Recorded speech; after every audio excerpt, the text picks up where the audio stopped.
Welcome to the Talk Like a Leader podcast, where we explore the mindset, skill set, and habit set of leadership communication.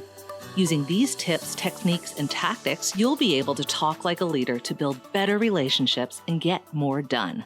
Your host is Guy Harris, who has more than 20 years of combined professional and military experience in consulting, coaching, and training in areas like team and interaction dynamics, communication strategies and tactics, as well as emotional intelligence. Take it away, Guy. Hi, this is Guy Harris. Welcome to Talk Like a Leader. I'm continuing my conversation this week with my friend and colleague, partner, Kevin Eikenberry, as we discuss the transition from remote work back to the office. I think we're not saying back to work, we're saying back to the office because we're presuming people were working, even if they weren't in the office. Shared some great perspectives last week. If you didn't hear that episode, you might want to go listen to that because it kind of sets up this conversation. And I want to continue our conversation, Kevin. Where we left off last week was this idea of having empathy with our team and understanding their perspective, where they are, and then building a plan for helping them get from working from home to working in the office. And I'd really love to hear your thoughts on what can leaders do to help with that transition plan to successfully move from working remotely to working in the office. Well, you know, one of the things about first of all, thanks for having me back. And one of the things that is a challenge on a podcast that's called Talk Like a Leader is to be able to effectively communicate when you don't know exactly who's out there listening. So we've got some leaders listening whose organizations have made the transition, have decided what the future is going to be. You've got some who haven't decided yet. You've got some that haven't even decided how to do it yet. Yep. And then you get some that are, already in process. So the first thing I would say is if you're in a position of influence and you haven't started the planning for what the future will be, please cast a broader net.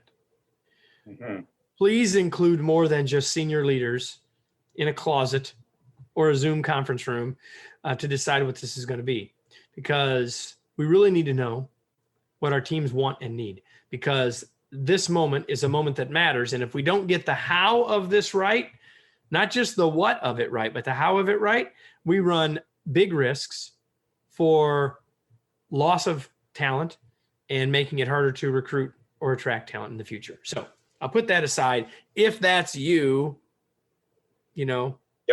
that's important. But I'm going to guess that more people are in the middle. So you're either your leader's in the middle. You're waiting for this decision, or this decision has already been rendered. And either way, I'll go back to this, now the what is known, what the future is going to be is known, but there's still some stuff about the how that you can impact. And so, Guy, when whether we're training leaders in But the Boss workshops or any of the other work that we do, we often talk about change and creating a sense of ownership for the change. When I feel ownership of the change, I'm more likely to commit to it. And sometimes the change is handed to us. And so what we can do as a leader is to create ownership around the plan. And so that's what I would say here. What I would say here is that as a leader, even if the new decision has been given to you, I'll just make one up. Everyone's going to work in the office 2 days a week. We have reduced our office space. And so when you're here, you won't have your own desk, you will be hoteling. That's a combination of 2 or 3 of the options of what it could be. But I'm just giving us that to have something to talk about. Right. A hypothetical. It doesn't really matter. I mean, what I'm going to say next has nothing to do with that exactly. But let's just say that's the scenario. Then when you tell your team that, they may not love every part of that, Guy. Right?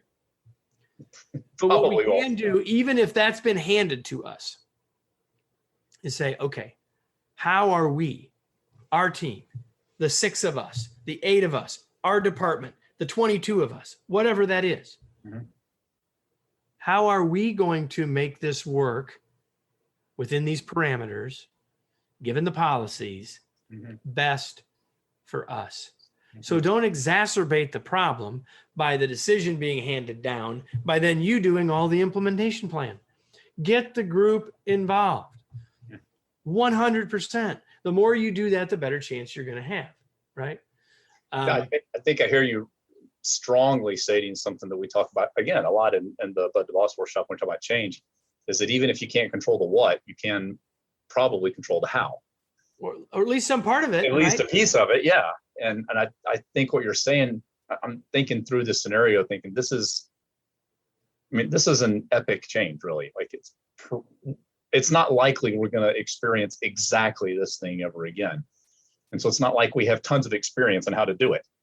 We're going to mess it up. We're going to mess it up, yeah. Right. Here's the thing. I actually think this is a bigger change and a more important change than the last one. Because the last one was thrust upon us. We didn't have much choice. We just had to go do it. This one, we have full range of choices. This one, we have full range of the how. This one, as an individual leader, there's so much that you have in your ability to influence about how people experience it, regardless of what the actual work itself looks like. Like I'm looking at my screen right now at an article that was posted yesterday. Yeah. Asking, is the Great Resignation coming? Wow. Are there going to be lots of people that are going to say, I've had it with this. I'm going to, regardless, right? I hate how we made this decision, or I hate that I have to come back to the office. I want to continue to work remotely, whatever it is. Yeah. I will tell you this, that the Great Resignation is less likely to come to you if you engage your folks in as much of the decision-making as you can. And at a minimum, you can engage them in how we're going to come back and what it's going to look like. So it just reminded me of a phrase that I've heard from like Stoic philosophy. And there's actually a book by this title, The Obstacle is the Way.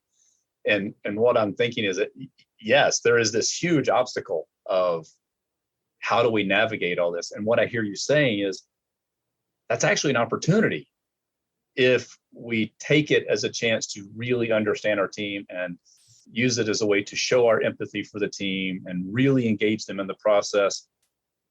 It's actually possible that we could come out stronger in the end if we will do the intentional things you're talking about in terms of understanding where they are, building a connection and include them in the process and all this kind of stuff. Maybe even if people don't love the result, love the answer that was handed to them, right? I think that's all very possible. A lot of people are saying, well, Kevin, we want to preserve our culture through all of this. To which I say, well, which culture are you talking about? Because you've had one before. Yep. You have one now, and then you have one that's coming. And the way I would like you to think about the one that's coming is, what is our aspirational culture? Like we had our past culture, we have our current culture, we have our aspirational culture. And I think now is the time to say, what do we want it to be, everybody? Not to be handed down from above, like a tablet, right? And mandated. And listen, I've helped organizations create culture statements and aspirational cultures. But I remember one time working with a senior leader. He says, I want to create a new culture. I said, well, then Steve, it can't be yours. It's got to be theirs. Your job is really good point. Your job is to ask the question and cast a vision about why it is that you want to change the culture. And then engage the team. Roll up your sleeves with the team to determine what it will actually be. And so that's what I'm saying now to you as an individual leader of 6 people, 8 people, 12 people, 25 people, right? Is roll up your sleeves with them to figure out how we're going to make this an opportunity for us to build the culture we want to build, even if we don't love the mechanics. Have you yet had the opportunity to work with leaders at different stages of this process yet? I don't mean, we're not too far into it yet, so. It's a little early, but I just actually last night, and night being the operative word since the organization is in India. Okay. They're opening a brand new research center, and it's being opened with the intent of it being all hybrid. Okay. No one's there every day.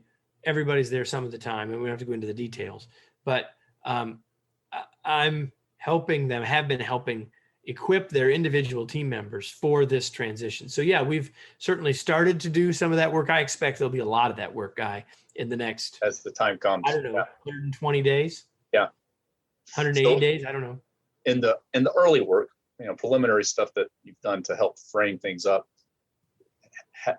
What is your what is your experience, or what are you observing in terms of awareness or receptivity of leaders to some of the particular challenges of this time? Is it widespread, isolated? What?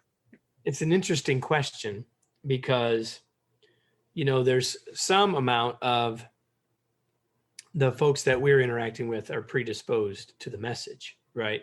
So some people have chosen to population bias. listen to what we're talking about. So there's a little bit of a bias here. Yeah, but even with that bias, or in working with organizations where everyone must come listen to Kevin kinds of things, not everyone's there yet. Okay. Right. A little early in the process. Yep. So as this develops and as you gain new insights and hear more from leaders and see what actually happens in the field and all that kind of stuff, is there a way that people can kind of stay up to date on the evolution of what's happening in this back to the office transition we have? Yeah, there's a couple of things. I've been writing a newsletter on LinkedIn for a while now, and every week that's been the lead component is about this future of work. And we've been delivering a remote work newsletter weekly via email for, I don't know, since the start of the pandemic, really. And we're going to evolve it to include what I've been writing on LinkedIn. So it's called the Remote Work Newsletter. It comes out once a week, completely free. People can go to kevineikenberry.com/remote to get to sign up for it. We'd love to have you join us there. We're going to continue to talk about that, both from the leader and from the team member's perspective. And hopefully it's meant to add value, to share some of what we're learning as we're in the trenches working across organizations and around the world with all of this. And so hopefully it will be useful to folks. And if you think it sounds interesting, come join us, kevineikenberry.com/remote. And, you can always unsubscribe if we're not delivering what you're hoping for. And the price is right, Guy. The price is right. It's free, right? Favorite 4-letter word. That's awesome, Kevin. I appreciate you joining me for these last 2 episodes. Great thoughts. Encourage people. This is an evolving thing. Kevin has a lot of experience here. Kevin and Wayne together done a lot of work with remote organizations, has some great insights and perspectives across a broad range of fields. So I'd really encourage you to plug in to what they're doing and what Kevin's writing about, both on LinkedIn and the Remote Work Newsletter. So it's kevineikenberry.com/remote. And thanks for joining me, Kevin. Appreciate your thoughts. It's good to have you today. Always good to be here, Guy. Thanks for having me. And I think if you'll listen to what Kevin says, if you'll sign up for his newsletter and apply the things that he writes about as we evolve, you can talk like a leader.